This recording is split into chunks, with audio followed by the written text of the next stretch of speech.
بسم اللہ الرحمن الرحیم۔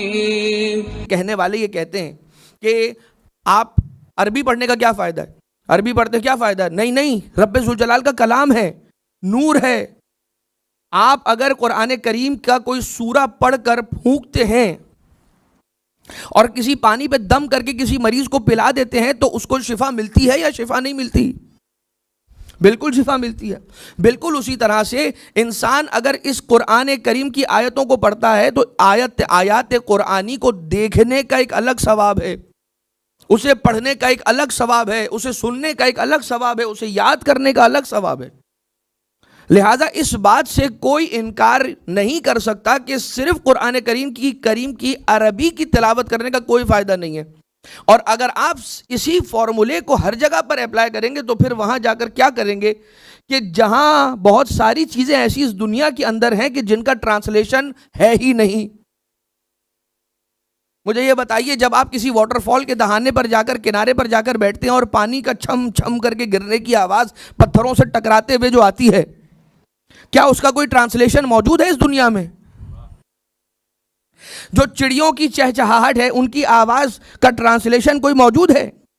یہ جو ہواؤں کی سر سر کر کے جو دائیں سے بائیں مشرق سے مغرب کا چلنا ہے ان کا، اور ہواؤں کا ٹکرانے سے جو سیٹی نما آواز آتی ہے، ان آوازوں کا کسی نے آج تک کوئی ترجمہ کیا ہے؟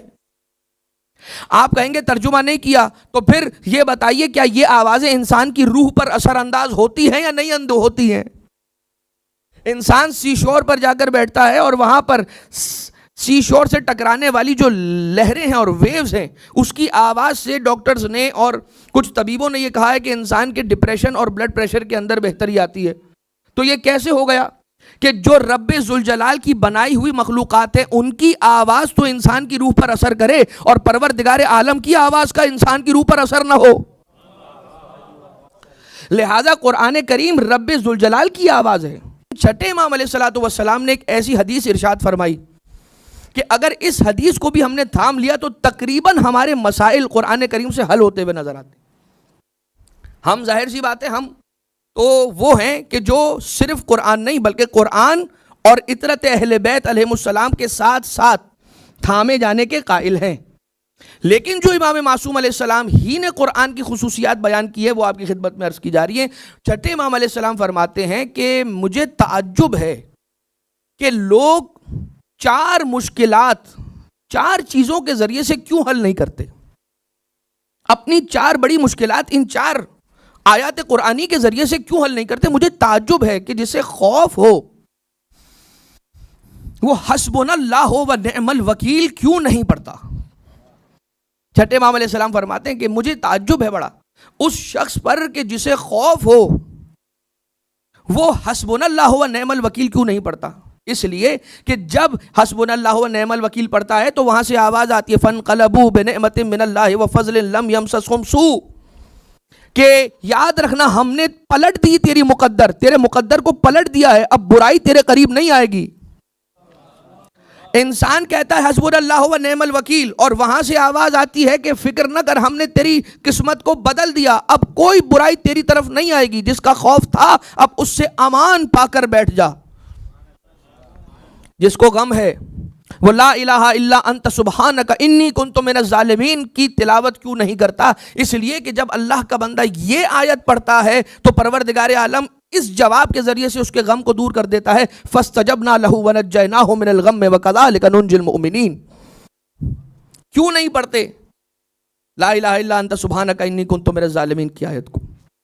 جس کے ساتھ مکر و فریب ہوا ہو یا جسے مکر و فریب کا خوف ہو کہ میرے ساتھ فراڈ ہو جائے گا، یہ زمانہ تو وہی ہے نا کہ احساس اتنا ختم ہو گیا ہے، مروتیں اتنی مر چکی ہیں، انسان کا ضمیر اتنا مردہ ہو چکا ہے کہ جس کو جہاں موقع ملتا ہے، جس کا مال اس کے پاس امانت کے طور پر آئے یا کسی اور معاملے میں اس کے پاس آئے، وہ واپس نہیں دے گا، چاہے وہ چھوٹی رقم ہو اور اگر بڑی رقم ہو تو اور زیادہ۔ آج کل کے زمانے میں آپ دیکھ رہے ہیں نہیں دیکھ رہے ہیں، کتنی ایسی آوازیں آ رہی ہیں فلاں صاحب مومن فلاں کا اتنا مال لے کر غائب فرار، وہ فلاں صاحب فلاں کا اتنے بڑے مال کا گھبن کر کے غائب۔ یہ کیوں ہو رہا ہے؟ اس لیے کہ رب ذوالجلال پر سے توکل اٹھ گیا، اس لیے کہ آل محمد علیہ الصلوۃ والسلام کی کریمی پر ایمان کمزور ہو گیا۔ ہم یہ سمجھتے ہیں کہ بس اب جو ہے وہ مال ہے، عزت ملے گی تو مال سے ملے گی، احترام ملے گا تو مال سے ملے گا، اگر مال نہ ہوا تو کچھ نہیں ہو سکتا۔ مال نہ ہوا نا، اگر نہ ہوا تو مال نہ ہوا، آل محمد تو ہوئے۔ اگر مال نہ ہوا تو کیا آل محمد بھی نہ ہوئے؟ آپ نے سب کچھ اپنا ہم و غم مال کو بنا لیا ہے۔ لوگوں کو اگر عزت دیتے ہیں تو مال کی عوض، مال کے بیس پر عزت دیتے ہیں کہ جس کے پاس جتنا زیادہ مال ہے اس کو اتنی زیادہ عزت۔ چھوڑ دیجئے، اس لیے کہ یہ کام سارے شیطان کے کام ہیں۔ خیر، تو امام علیہ السلام فرماتے ہیں مجھے تعجب ہے اس بات پر کہ جو مکر جس کے ساتھ ہوا ہو وہ یہ آیت کیوں نہیں پڑھتا، وَأُفَوِّضُ أَمْرِي إِلَى اللَّهِ إِنَّ اللَّهَ بَصِيرٌ بِالْعِبَادِ فَوَقَاهُ اللَّهُ سَيِّئَاتِ مَا مَكَرُوا۔ جواب آتا ہے پروردگار کا، فَوَقَاهُ اللَّهُ سَيِّئَاتِ مَا مَكَرُوا، پروردگار ان لوگوں کی برائیوں سے اسے بچا لیتا ہے جو مکر کرنے والے لوگ ہیں، اور جو چاہتا ہے کہ اسے دنیا کی زینت اور دنیا کا خیر مل جائے، اسے کیا چاہیے؟ اسے چاہیے کہ وہ ماشاء اللہ لا قوت الا باللہ کی زیادہ سے زیادہ تلاوت کرے۔ پروردگار عالم اس کی دنیا کی نعمتوں میں اور اس کی زینتوں میں اضافہ فرماتا ہے۔ پروردگار ہم سب کو توفیقات عطا فرمائے کہ ہم ان کی تلاوت کر سکیں، اپنی زندگیوں کو بہتر بنانے کی نیت سے بلند درود بھیجے محمد و آل محمد۔ وَعَمِلْتَ بِكِتَابِهِ، فرمایا چوتھے امام علیہ السلام نے زیارت امین اللہ میں کہ مولا میں گواہی دیتا ہوں کہ آپ نے کتاب الہی پر عمل کر کے دکھلایا، وَعَمِلْتَ بِكِتَابِهِ وَاتَّبَعْتَ سُنَنَ نَبِيِّهِ، اور آپ نے اتباع کی اللہ کے نبی کی سنت کی۔ اتباع کی، سنت کسے کہتے ہیں؟ سنت کہتے ہیں راستے کو، سنت کہتے ہیں طریقے کو۔ آج کل ہمارے یہاں نئی خرافات آ رہی ہیں، طریقت، پیر طریقت، پتہ نہیں مرشد یہ وہ۔ یاد رکھیے گا، طریقت سنت کا دوسرا نام ہے۔ ہمارے یہاں پر سنت بھی رسول اللہ کی چلتی ہے، طریقت بھی رسول اللہ کی چلتی ہے۔